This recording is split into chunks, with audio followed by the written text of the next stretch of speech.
common punshiba mayam religion gi matang se je wasi ngang dabne do kitang ni ngang jarge hadak lan tawrok pasidagi maitai gi life hamlen haidi sana mai lining gi life hamlen 393 thugai gi life hamlen jingja maitai gi life hamlen jingja si mafam chare si mafam hange na pangsa sajen ba life hamlen amta nate thaina lai hak tak gi lek pa life hamlen ngatani ado nahan church thugai ba kot pa taw kan da wayam ngange ko ado thugai ri ba church to kanam ta gi church nate sana mai lining gi thugai gri ba chamri gi maya thugai gri ba yekna ba cookie hai tare cookie kang mugi ne ko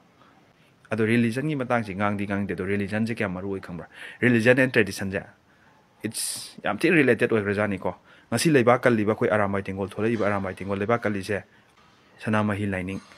lai ba culture sanama hi lining gi leijari ba culture and tradition je ngak na bidong to ko tholaki bane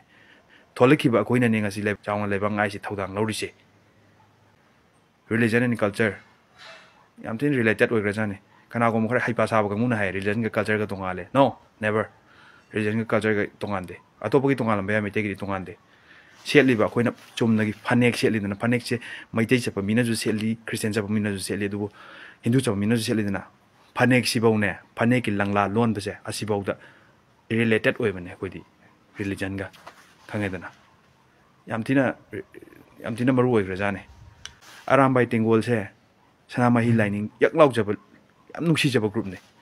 asi kari phawrong gani moina du thugai ba matam da adu thugai matam na nachin tumin lai raga hajanga ta chok chok ngang ya bro christian pun mag yekna mun hai bro haide only cookie community gyan ta se yai fare me